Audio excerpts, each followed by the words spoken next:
It is the late 20th century.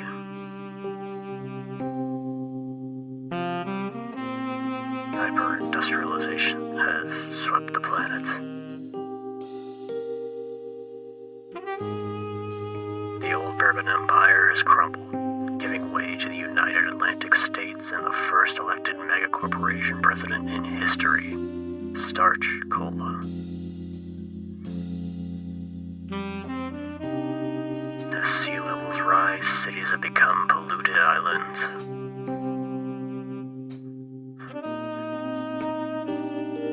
Workers dream of escaping to the fields, an exclusive retirement district few will ever see.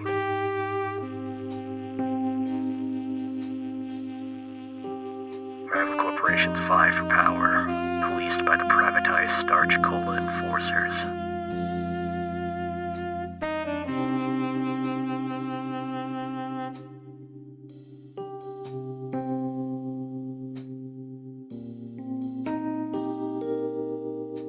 Some say justice now only exists in the shadows.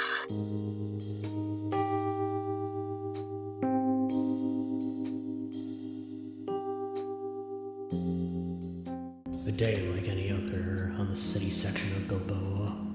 Cold, harsh, unforgiving, but one that has its merits, even if it gets me on the wrong side of law. Justice doesn't need to take a side, especially today of all days.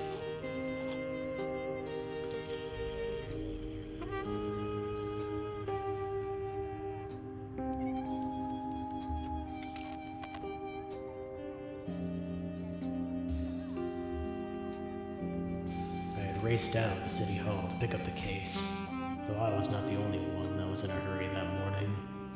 The Starch enforcers were just as quick to march down to the scene as I was. The whole city was more than aware of it. Those armored goons didn't care for why the murder happened, only the cleanup.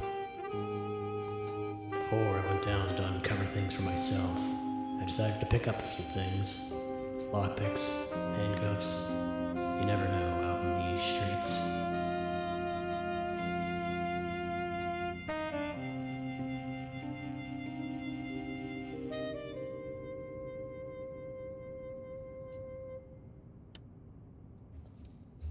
I had gone to the case form desk to get the basic info for what I was walking into when I saw the words Ritual Ripper. Whether the dispatch officer was watching too many movies or truly saw something that made him believe this was a cult killing, it only fueled my desire to see this case through.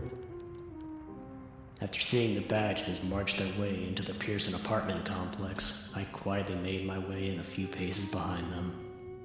Front room was calm, collected, as if a murder didn't just take place just a few stories above their heads. But that was simply the way of life in Bilboa. Keep eyes forward and do what you can to avoid provocation.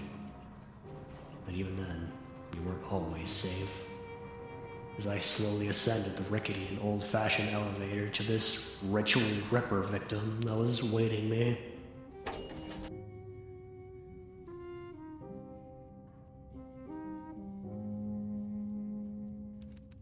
I finally made it to the crime scene, and what I saw certainly fit a Ritual Ripper style killing. Front door wide open, police tape lazily strewn to the door, not even bothering to hide the Crimson Massacre that was just a few mere feet away from the entrance. Our victim laid there in a contorted mess. Our killer was not clean about this, but he was certainly creative. Drawings were sprawled across the ground with a pool of the victim's blood dormant in the center. Letters on the wall with the words HW and paid. This perplexed me. Perhaps it was meant to be who paid? A phrase that could mean many things. Though was it a question or a statement?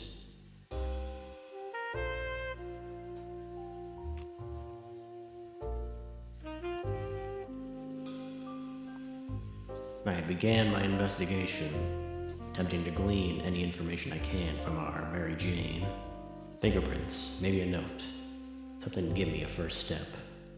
But sadly, only a little box cutter knife, and judging by the corridor painted red, she could at least rest, knowing she put up a good fight. It was clear what caused it: death via multiple bladed injuries, occurring between the times of 11:30 and 12:45. Not much to go off of, but every piece of evidence can prove vital in a case like this.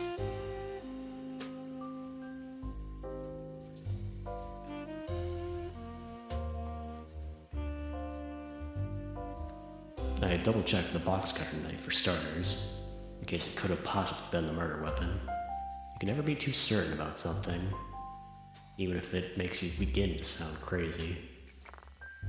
Be it lucky or unlucky, however, the box cutter knife was not what took the life of our victim.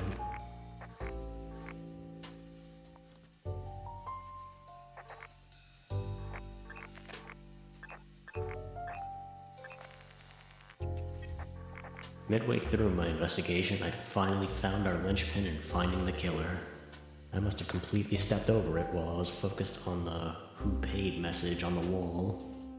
A small, crumpled up piece of paper lay right next to the drawings on the floor. I carefully unfolded it to see, and there, only made all the more certain I was dancing to the melodies of a serial killer. Written on this damning piece of paper were the words, "Let's play," with a scrambled set of characters made to look like a person's name with a first initial. Though my stomach sank at the thought of playing this killer's game, I was ready to see exactly who paid in this messy affair.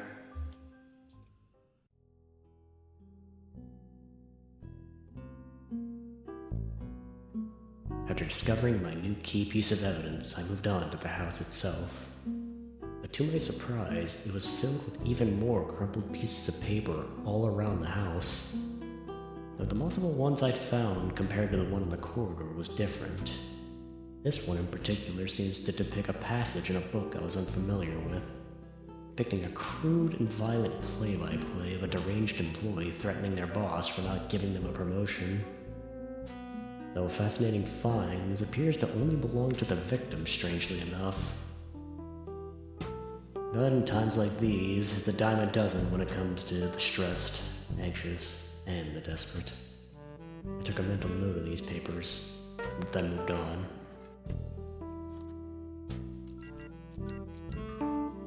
I continued my search into the house, attempting to discover all its secrets.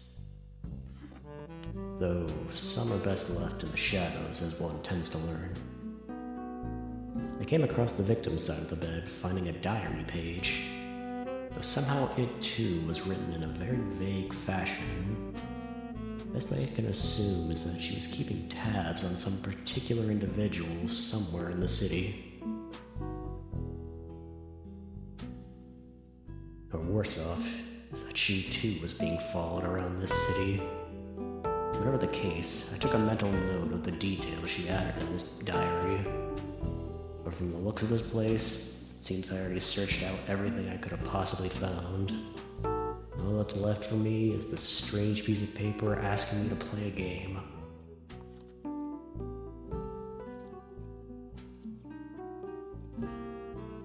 With how helpful it's been in the past, I quickly used my fingerprint scanner to check the killer's game invitation before I left.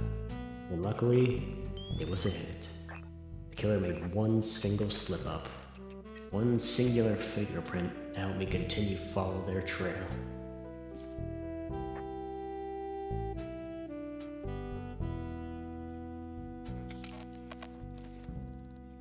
After leaving the grisly scene and gathering my thoughts, my next place in mind was easy enough: our victim's place of work. Those pieces of paper detailing a strenuous work life piqued my interest, so I quickly made my way out of the Pearson apartment complex to find out. Traveling through the frigid edges of our oh-so-great city and avoiding the occasional death glare, it was somewhat sobering to be one step ahead of Starch Cola. I never personally cared for corporations and all their sinister back projects. But at least here and now I can at least be the one to offer some people a sliver of peace. Soon enough, I found myself in front of a simple retailer. That was enough to understand such a headache-inducing work life. But besides that, I stepped up to the counter and spoke to the clerk. He, however, like many other citizens, keen enough to keep their mouths shut and eyes forward. But I needed to do my search one way or another. Convincing him I'm but a simple health inspector, I paid a small fee to get temporary access to the premise and began a small sweep of the store.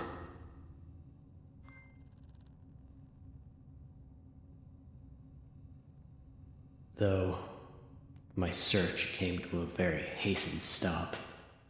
A lone employee board was presented proudly in the corner of the store itself. Took a note of each name to each face until I saw him. The very clerk I had just spoken to, blissfully unaware of my discovery. Jason Pace.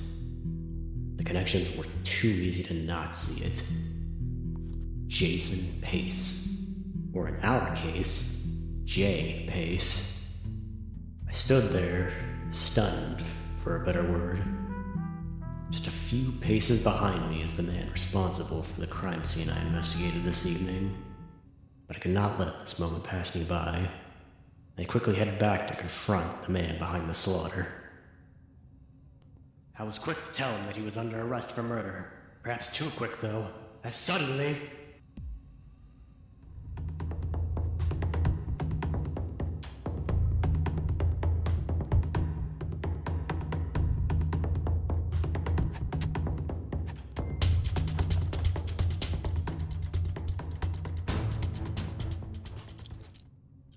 Needless to say, I had expected a chase, a brawl, but Jason had an entire sword ready and waiting for whoever won his game. But with luck and foresight, I had a knife prepared just for this occasion. I had apprehended Jason quickly. With him kneeling before me in the center of the room, I began with my questions, wondering why he would lead anyone into his sick games.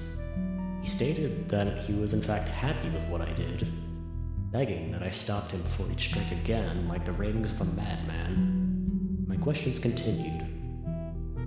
Why'd you commit the murder? He replied. The red gums are stronger than you can imagine. Stupefied by such a sudden outburst, I was left pondering. Who were the red gums? A cult? Someone in league with Starch Cola? Perhaps someone of the old Bourbon Empire? I didn't have time to figure out these questions. After all, my job here was done. I prepared my document for the enforcers, letting them clean this mess up. After such a long day, I finally returned back to City Hall. Though I felt a hint of relief in knowing that the day is over, I was left with more questions than answers today. Whatever the case, I turned in the form. Didn't need to think otherwise about it after getting a confession and all. For now, I'll simply decide to turn in. This won't be the last I hear of a case like this. Perhaps if fate, circumstance, and a little bit of luck all intertwined together, I can build a case against Starch Cola. Though that was a giant mere mortals were not meant to slay. But who knows? For now, all we have left is to watch our opponent play their next card. After all, I played mine today. And that's the end of my Shadows of Delve video. I thank all of you guys for watching out there. I hope you all enjoyed it just as much as I did, and I hope to see you guys in the next video.